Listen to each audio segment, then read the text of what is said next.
I never expected that at 35 years old I would be living alone while still being married. Yet here I was maintaining a perfectly designed condo while my wife Emma lived in an artistic loft across town. This unconventional arrangement was her idea. A LAT marriage, she called it, living apart together. After 5 years of traditional marriage, Emma convinced me this would give us both space to grow individually while maintaining our commitment. Everything seemed to be working according to plan until her younger sister Natalie moved to town and temporarily into my spare room. Before I tell you how our unconventional marriage took an unexpected turn, let me know where you are watching from in the comments, and subscribe if you have ever faced relationship complications that blindsided you. I grew up in a small Minnesota town where traditional values were deeply embedded in every aspect of life. My parents celebrated 40 years of marriage before my father passed, and I always assumed my path would mirror theirs, complete with the white picket fence and family dinner every night at 6. After college, I moved to Chicago to pursue my career as an architect, carrying those traditional expectations with me.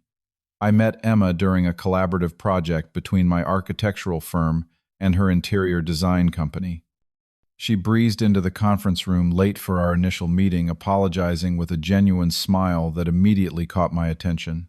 Her creative energy was infectious, as she presented bold design concepts that complemented my more structured architectural approach. The professional admiration quickly evolved into personal interest, and I asked her to dinner after our third project meeting. Our romance progressed rapidly, each of us captivated by the contrast we found in one another.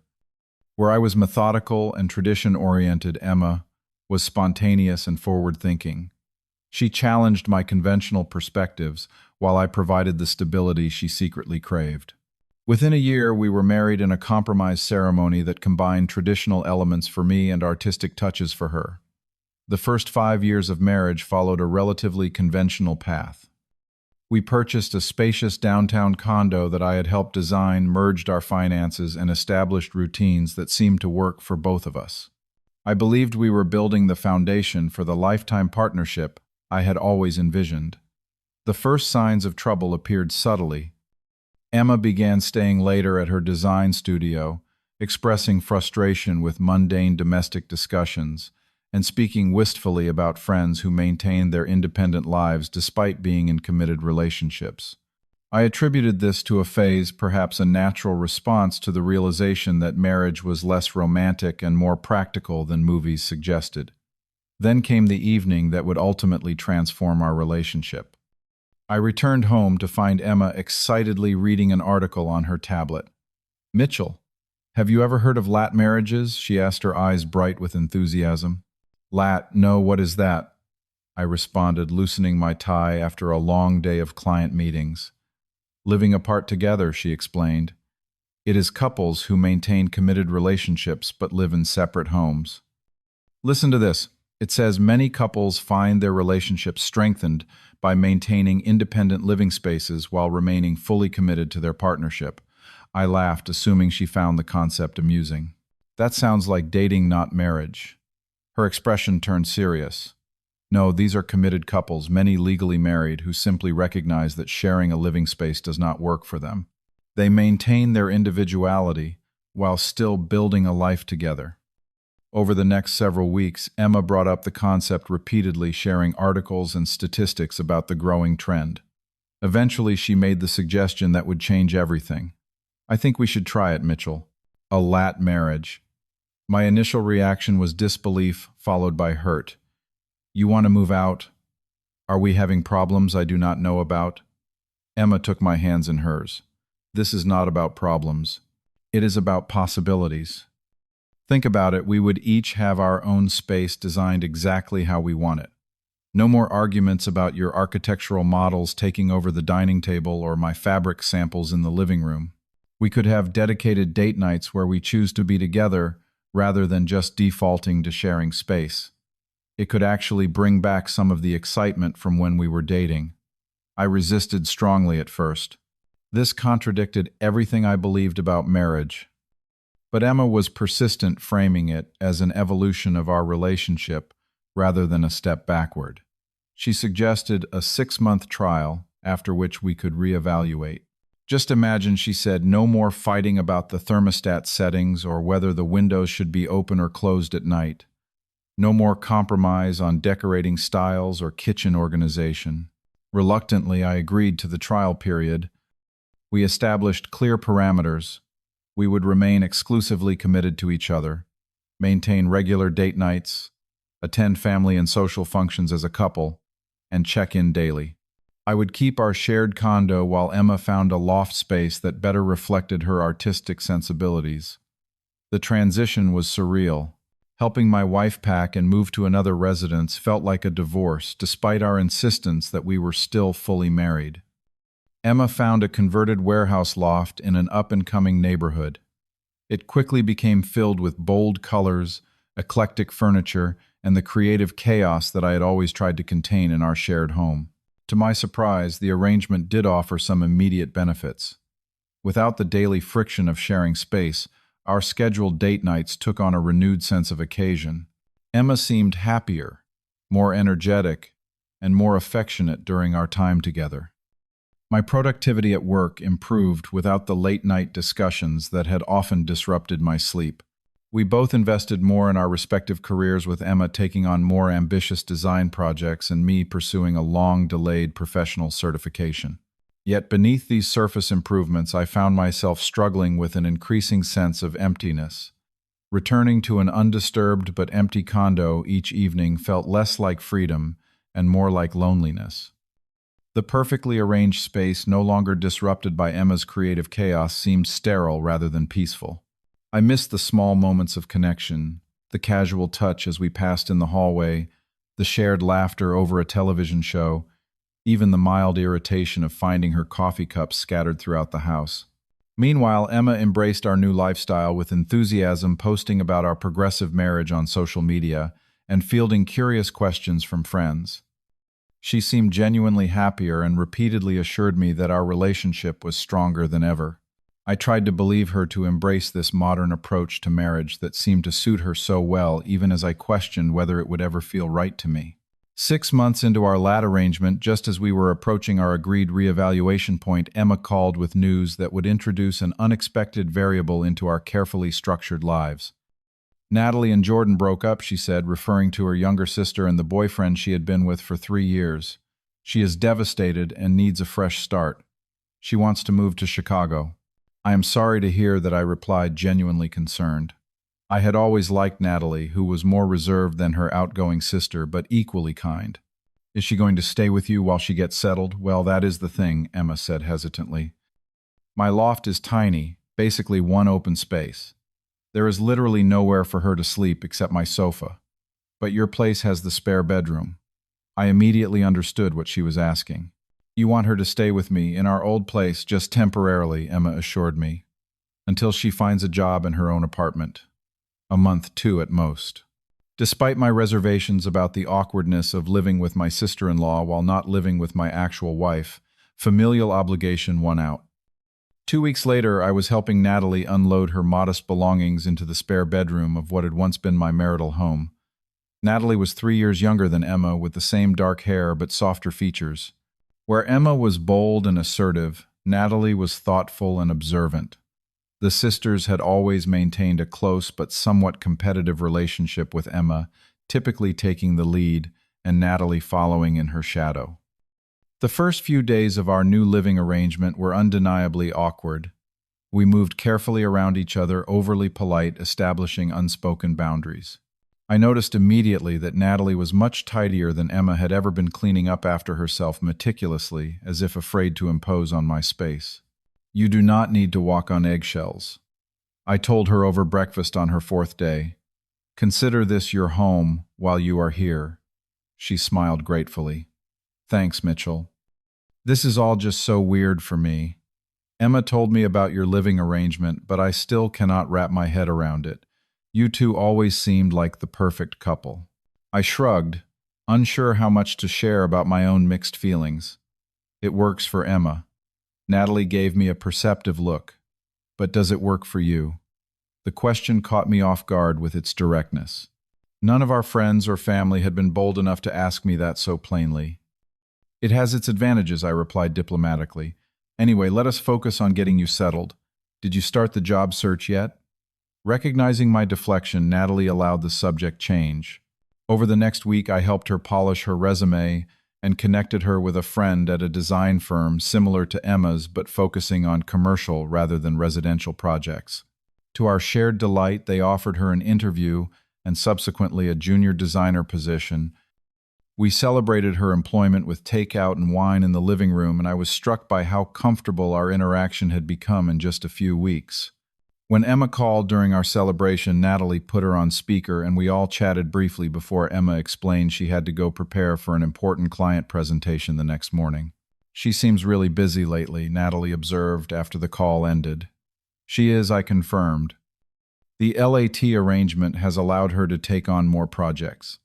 She is building quite a name for herself. And you see each other, once or twice a week now? That was the plan, I said. Date nights every Wednesday and Saturday, though lately it has been more like once a week. Sometimes not even that if deadlines conflict. As the weeks passed, Natalie and I fell into a surprisingly comfortable routine. We discovered shared interests that Emma had never participated in, like early morning runs and documentary films. Natalie turned out to be an excellent cook, a talent Emma had never developed, and I found myself looking forward to our shared evening meals. Meanwhile, Emma canceled our date nights with increasing frequency, always with legitimate work reasons but with less and less apparent regret. When we did meet, she talked extensively about her projects and new social connections, but asked few questions about my life, seeming to assume that nothing significant could be happening in her absence. I did not immediately notice the subtle shifts in Natalie's behavior toward me. The slightly longer eye contact, the light touches on my arm during conversation, the increased effort in her appearance. In retrospect, the signs were obvious, but I had never imagined my sister-in-law developing feelings for me. The turning point came when Emma canceled our Saturday night dinner plans just an hour before we were supposed to meet. I was already dressed and ready to leave when her text arrived. Client emergency. Need to pull together samples for surprise meeting tomorrow morning. Rain check. Trying to hide my disappointment, I loosened my tie and announced to Natalie that my plans had changed. That is the third time this month, she observed, looking up from her book. Part of the LAT lifestyle, I guess, I said with forced lightness. Natalie hesitated, then suggested, "You have a reservation at Giovanni's Right. That place is impossible to get into on weekends. Why waste it? I could go with you instead." The suggestion seemed practical, if a bit unusual. I changed into slightly more casual attire, and we headed to the restaurant that had been the site of many special occasions for Emma and me. The evening took on an unexpected, intimate quality. The restaurant's romantic atmosphere, the excellent wine, and the easy conversation created a context that felt distinctly date-like.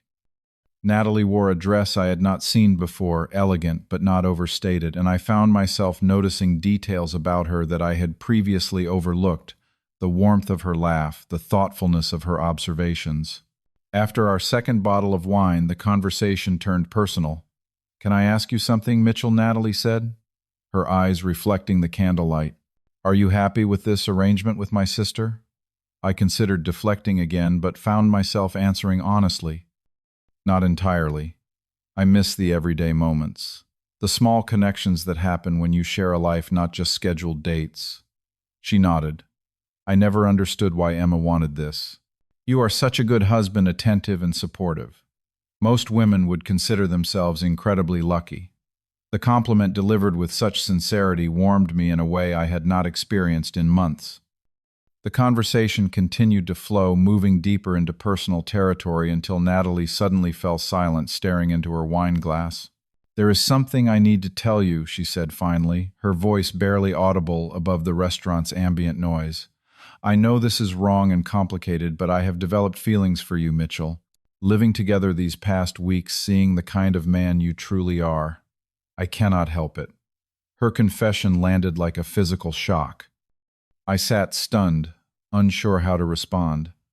"I am not expecting anything," she continued quickly. "I know you are married to my sister. I know this is inappropriate. I will start looking for my own place tomorrow. I just needed to be honest with you." I gathered my thoughts carefully before responding. Natalie, I am flattered truly. You are an amazing woman. But despite the unusual nature of our marriage, I am committed to Emma. I cannot and would not betray that commitment. Tears welled in her eyes, but she nodded. I know. That loyalty is part of what makes you so. Anyway, I am sorry. This was a mistake. Can we please just pretend this never happened? There is nothing to be sorry about, I assured her. Feelings are not something we control. But yes, I think it would be best if you found your own place soon, for all our sakes. We returned to the condo in awkward silence, both aware that something fundamental had shifted between us. The following week was filled with tension. Natalie began apartment hunting in earnest while I tried to maintain a semblance of normalcy despite the underlying awkwardness. We carefully avoided being alone together, creating an unspoken schedule for using common areas. Emma, perhaps sensing something amiss, began visiting the condo more frequently. During one such visit, she observed the obvious discomfort between Natalie and me. "Did you two have a fight or something?" she asked after Natalie quickly excused herself to her room. "Not exactly," I replied vaguely. "It is just time for her to find her own place. The arrangement was always temporary." Emma gave me a searching look but did not press further. Instead, she began spending more evenings at the condo, often arriving unannounced. Her sudden renewed interest in our shared space struck me as oddly territorial, especially given her previous enthusiasm for our separate lives. One evening, I returned from work to the sound of raised voices from Natalie's bedroom. I could hear the sisters arguing, though they fell silent when they heard me enter. Moments later, Emma emerged, her face flushed with anger. "What is going on?" I asked. "Nothing," she snapped, gathering her purse. "I need to go. I will call you later." After she left, I gently knocked on Natalie's door. She opened it with red-rimmed eyes. "Do you want to tell me what that was about?" I asked. She shook her head. "Just sister stuff. I found an apartment, by the way. I can move in next week." The next day, Emma showed up at my office unannounced, something she had never done before. Her expression was tense as she closed my door. "What is going on between you and my sister?" she demanded without preamble. I sighed, realizing the moment of truth had arrived. She developed feelings for me. She told me about 2 weeks ago. I made it clear that nothing could happen, and she is moving out next week. That is all. Emma's face cycled through several emotions, settling on indignation. "And you did not think to tell me this immediately. I was protecting your relationship with your sister," I explained. "Nothing happened. Nothing was going to happen. I handled it appropriately." "Did you encourage her in any way?" Emma pressed, her voice rising. "Were you flirting with her? Enjoying having a replacement wife in the condo?" The accusation stung. "That is unfair, Emma. I have been nothing but respectful to our marriage, despite an arrangement I never really wanted." "What is that supposed to mean?" "It means that this LAT marriage was your idea, not mine. I went along with it because it was important to you, but now you are upset that another woman found me attractive while you were busy building your separate life." Emma paced my office. "This is completely different. Is it you wanted independence? You wanted space? You got exactly what you asked for, and now you are jealous." "Of course I am jealous," she exclaimed. "She is my sister, and you are my husband." "A husband you chose not to live with," I pointed out, my frustration finally breaking through. Emma fell silent, staring at me with an expression I could not interpret. Finally, she said, "Maybe this was a mistake. Maybe we should move back in together." Her sudden reversal surprised me. "Because you are jealous of your sister. That is not a good reason to change our living arrangement, Emma." "So you do not want to live with me again?" she challenged. "I did not say that. I said making impulsive decisions based on jealousy is not healthy. Do you actually want to live together again, or do you just want to make sure I am not available to Natalie?" She had no immediate answer, which was itself an answer. "I think we need to take a step back," I said. "Natalie is moving out next week. Let us give ourselves some space to think about what we really want from this marriage." "Fine," Emma said tightly. "I need to think about whether this is working for me anymore." She left without another word, the implied threat hanging in the air. Natalie moved into her new apartment 3 days later with minimal fanfare.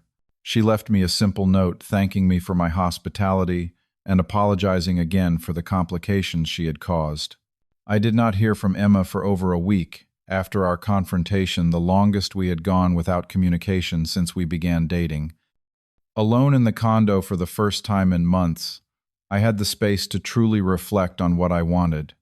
The LAT arrangement had never felt right to me, but I had agreed to it out of love for Emma. Now I wondered whether our fundamental values about marriage were simply too different to reconcile. By the time Emma finally texted asking to meet for dinner, I had come to some difficult conclusions. It was time to advocate for my own needs rather than simply accommodating hers. We met at a neutral location, a quiet restaurant halfway between our respective homes. Emma looked tired but composed as she sat across from me. "Thank you for meeting me," I began. "I have been doing a lot of thinking about us, about what I need in a marriage."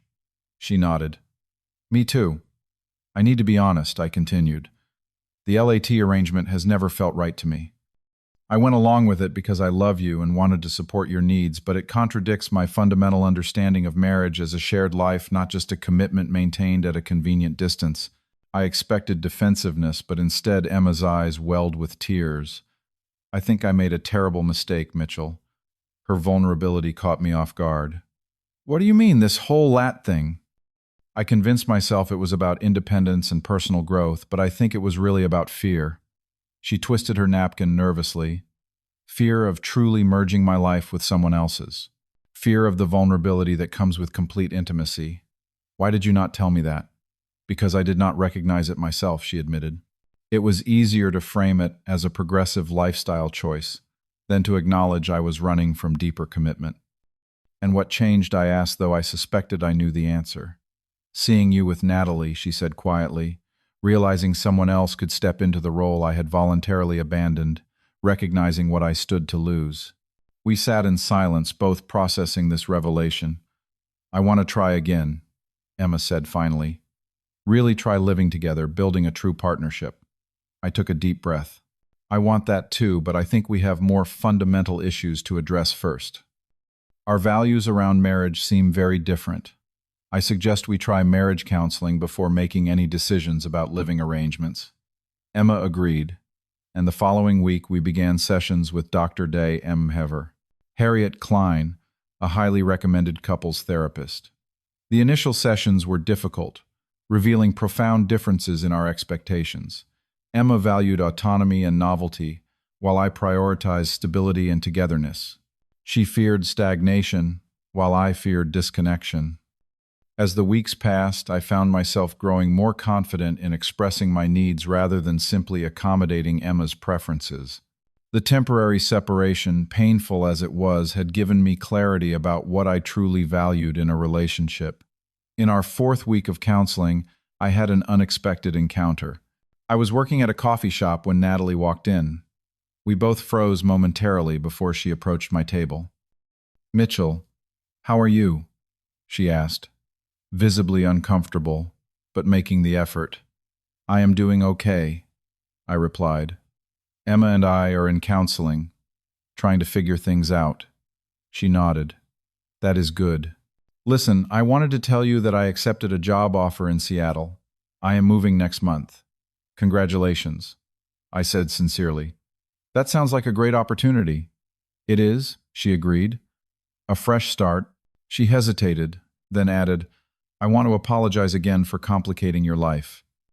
But I also want to say something before I go.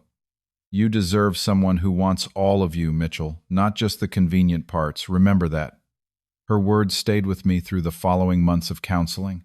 Emma and I worked hard to find common ground, but it became increasingly clear that our core values about marriage were fundamentally misaligned. After 3 months of intensive therapy, we made the difficult decision to end our marriage. The divorce, while painful, was amicable. We both recognized that we had married with incompatible expectations, each hoping the other would eventually change. I kept the condo while Emma remained in her loft, an arrangement that now made practical rather than emotional sense. For several months, I focused on my career and rebuilding my identity as a single person. I reconnected with old friends who had fallen by the wayside during my marriage, took up rock climbing, and even adopted a dog, something Emma had always resisted. A year after our divorce was finalized, I met Jessica at a client's office opening. She was a landscape architect who worked on the building's courtyard design. Our professional collaboration gradually evolved into personal connection, and I found myself drawn to her warmth and emotional availability. When we began dating, I was upfront about my past and what I had learned from it. Jessica valued the same kind of full partnership that I did, and our relationship developed with a natural ease that my marriage to Emma had never achieved. Emma and I maintained a civil friendship. She continued her LAT lifestyle with a new partner, a travel photographer whose work took him away for weeks at a time. This arrangement suited them both, perfectly confirming that her desire for independence had not been merely a rejection of me, but a genuine lifestyle preference. Through mutual friends, I heard that Natalie was engaged to a software developer she met in Seattle. I felt genuine happiness for her, grateful that our brief, awkward chapter had led to a better outcome for both of us. The experience taught me that love is not enough if core values are misaligned. A successful relationship requires not just passion or even commitment, but a fundamental agreement about what marriage means. I learned to value my own needs as much as my partner's, to recognize that compromise has limits and that sometimes the most loving choice is to let go.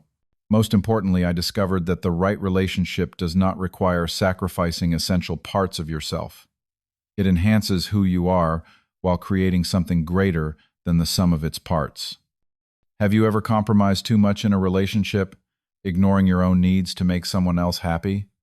Share your experience in the comments below.